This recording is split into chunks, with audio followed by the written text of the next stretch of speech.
and welcome back. I am once again doing my Warfield'S weekly Sunday singles roundup for January 20th. I'm getting a little late to it again, sorry. I got distracted and lazy.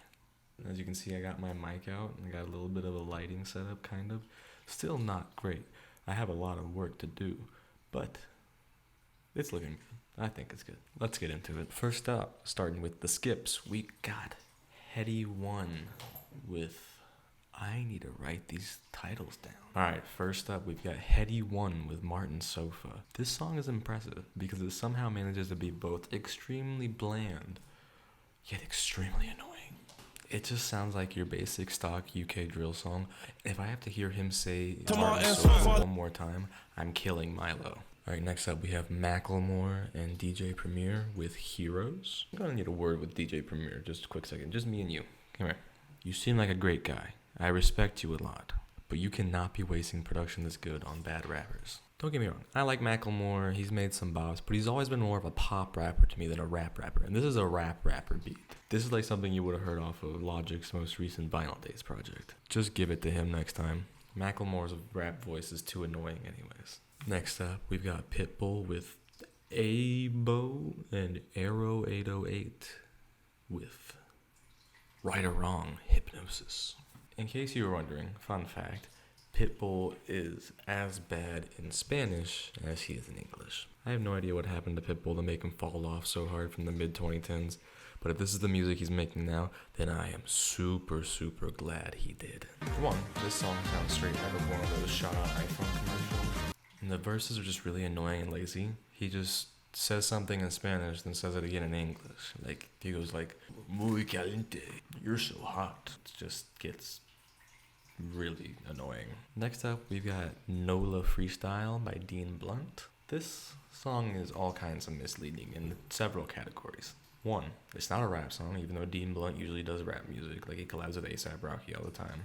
Two, it has nothing to do with New Orleans. Kind of disappointing. And three, it's not really much of a freestyle at all. It's just him singing the same like few words over and over again. It's not very good either. His singing's not great. I don't know, I was just kind of disappointed with this track.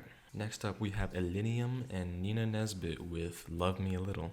Bro thinks he's the main. It's really a shame because I used to love Illenium, but lately it seems like he just keeps getting more boring and boring. It's like he's watering down his own sound. Like, he got big, and then he got a bunch of copies, but all those copies are just him. It's indistinguishable from half the songs on his last album, and I'm not really looking forward to the new project. I hope I get something out of it. Next up, we've got Jasiah, midwxst, Matt-Ox, and Denzel Curry with Killers and Robbers.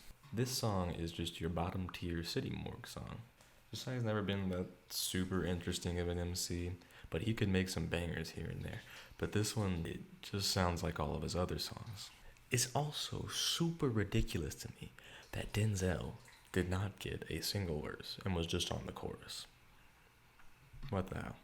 Next up, we've got Dead Battery by Nic D. You'll be seeing a lot more of this guy as this series goes on. I don't know what it is about this guy, but he makes super generic, not that interesting music, but I tune in every time he drops a song. I don't know if it's just his like minimalist cover art that I find cute, or like the fact that every now and then it's a decent song, like with Pineapple or Serotonin, but he just keeps coming into rotation. And the thing is, only like 1 out of 10 of the songs he drops are actually good, so this one isn't. Maybe the next one will be.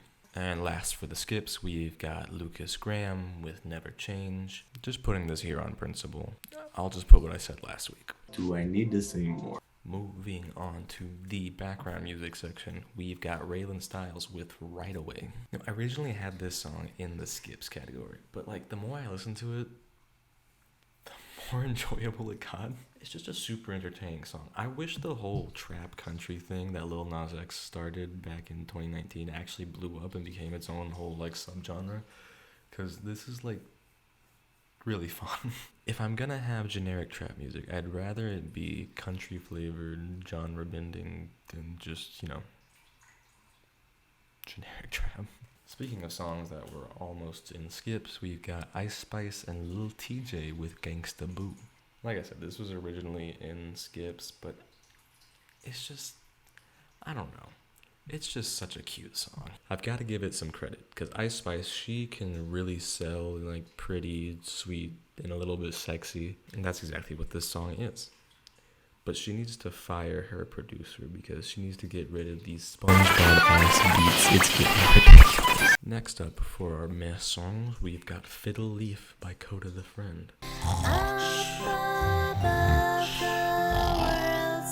Kota the Friend is still making the same exact music he was making 4 years ago, and it has not gotten any more interesting. At the very least, it's not terrible, and that's all I can really say, though. Next up, we've got Zolita with Ashley. This song just makes me feel all warm inside. It's a sweet little lesbian love song, so if that's up your alley, go right ahead and stream this one. It's not quite clicking for me. Could be for what I just said, but maybe it's your thing. Next up, we've got Dolly Parton with Don't Make Me Have to Come Down There. I don't even really like this song. It's not bad, but I just find the concept behind it super funny. The image of just having God be this like disgruntled, angry father screaming at his kids, don't make me have to come down there, is just hilarious. Like, don't make me turn this car around. Next up, we have Tabby with Crybaby. I really wanted to like this song a lot more than I did. Tabby did not go in the direction I thought he was going to go at all. He usually makes rap music, and this is more of like a, fun little indie pop song. It's just such a bright, fun song, and it sounds like kind of like an oldies summer jam. However, Tabby's not the greatest singer, and I can't quite get over it. I don't doubt he went through a lot of work putting this all together, and I respect that, but it's just, I'm hoping it grows on me with repeated listens. I'm really looking forward to his next project. Next on the list, we've got Noel Gallagher's Fly High Birds with Easy Now. This song is a smash hit in the year of 1998. Seriously, this song just sounds ripped straight out of that decade. It just sounds like a mid-tier Coldplay song, which really isn't saying much. Excuse me, kitty. You're in the way. Next up on our list, we have the Kid LAROI with I Can't Go Back to the Way It Was intro. This song could have been a lot better. It could have ranked a bit higher, but unfortunately, it is only an intro. It's not even 2 minutes long. I'm surprised that I actually kind of like this, because I usually hate the Kid LAROI. This song, though, did not get a visceral reaction out of me. I don't know. Maybe it seems like his voice is getting better. Maybe he's doing some vocal lessons. But nonetheless, I'm looking forward to his single next week and the upcoming album. Next up, we got Kim Petras with Brrr.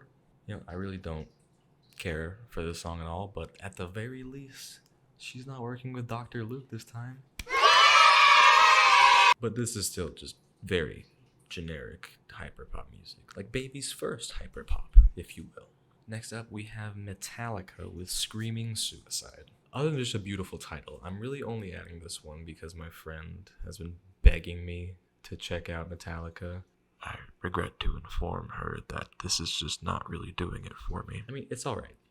It doesn't sound bad at all. I just don't like metal. I've tried so much, can't get into it. This and the Thing with Feathers song she also wanted me to check out, they're both just fine. Sorry. And enough of that. Let's start the real party with our liked songs. First up, we've got A$AP Rocky with Same Problems. God, just what a beautiful song. I love this new direction that Rocky's going in with his music.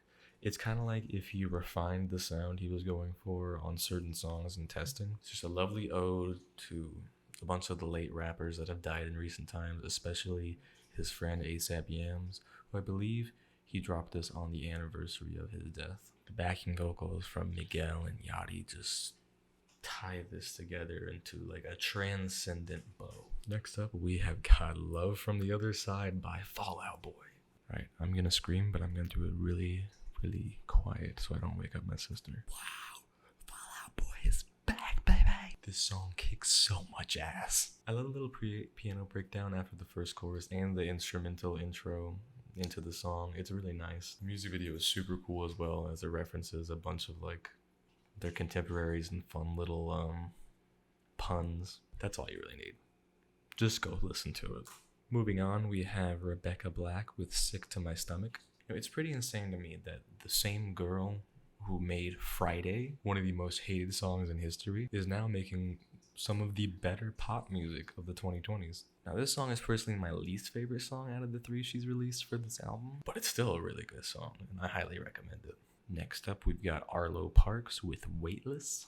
This is just, it's such a nice song. It's got a nice little vibe. It's low-key, but groovy enough to like keep you bopping your head. I also like the idea behind the name. It's kind of a double entendre. They're weightless in the sense that like this love leaves them weightless, like they're floating on air, but they also want to weight less because this person, for some reason or another, is making them wait. And if you ever had to wait for somebody before, you know how crushing that can be. They're feeling weightless, but they want to wait less. Next up, we got Kali Uchis with I Wish You Roses. Surprise, surprise, Kali Uchis dropped a good song. Here's my shocked face. This song is just such an ethereal, sweet track about letting people go, but with love. And I appreciate that positivity. It's also very sexy. All that combined just gives us a luscious track that you should go listen to right this very second. Well, actually, finish the video first. Next up, we've got Trippie Redd and Juice WRLD with Nightcrawler. Now that's a banger. Trippie and Juice WRLD are incapable of missing together. Every song just slaps. It seems like they just bring the best out of each other because like they're rapping on this song, both on their A game. There's not much else to say about it. Just add it to your workout playlist and a few other songs from Mention Music, but I'm gonna do a review on that. Coming up, we've got Little Image with Out of My Head. These guys are a pretty recent discovery for me. I found out about them through their 2 singles they released last year, Lungs Burn and Blue. Those are both great songs in their own right. Nice little low-key songs that kind of remind me of like late 2010s indie rock pop-ish. I like that more low-key rock pop vibe on those other songs, but I really like this song too, where they go a little bit extra hard. Pause. Next up, we've got Boygenius with actually 3 songs, but they're all put into a EP called The Record. Phoebe Bridgers, Julian Baker, and Lucy Dacus are back to serve us up a platter of new music. This time around, it's a little 3-track EP before we get to the main course in late March. All of these songs are absolutely worth a listen, but the standout to me is Emily, I'm Sorry. This song just shows the sad girl doing what sad girls do best. Getting sad. Up next, we've got Verite with Temporary. Did someone call for a sexy banger? Because we've got a sexy banger right here. Verite did a good job at balancing like the smooth, sexy with the hard-hitting, like industrial sound. I also really like the vocal effects she does on this song too. Kind of reminds me of some of those old 2010s pop songs that would try to be kind of like this same vibe. Next up, we've got NLE Choppa with 23. This is a nice song. He's got a good flow on here, but you better watch it, Choppa, because that cottage cheese line almost sent you back to the skip section. Next up, we've got the Underscores with On the Count of 3, parentheses, You Can Eat Shit. This song has to be just so satisfying after a breakup. Seriously, put this song on and think of someone that just did you wrong. It doesn't have to be an ex, could be a old friend, a family member, blah, blah, blah. And just get their image inside of your brain and then just dance around your room screaming piece of shit at the top of your lungs. I can guarantee that it will be very cathartic. Coming up, we have Alice Merton with Waste My Life. In a perfect world, this song would blow up on TikTok and get some traction so it could chart and everything, but we don't live in a perfect world. Song still slaps though. It gives me heavy Dylan and Sigrid vibes, you know, UK pop girl acts that like, you know, talk about love and relationships, you know, and it slaps. Last but not least, we have Caitlyn Smith with Lately. Mark Gronder from Spectrum Pulse put me on to Caitlyn Smith, and I can see why he loves her. This new song hits hard. It's a sweeping ballad about how much she misses some person when they're gone, and I don't remember if it's for like, you know, because they're an ex, or if she just misses them because they're in love, but I get it. It's beautiful. Well, that about wraps things up. If I had to recommend 3 songs from this week for you to check out, I would recommend A$AP Rocky with Same Problems. Love from the Other Side by Fall Out Boy. I Wish You Roses by Kali Uchis. Well, I'll see you guys next time. Listen to all those songs. I'll put the playlist in the description. And I'll see you in the next video. I already said that, but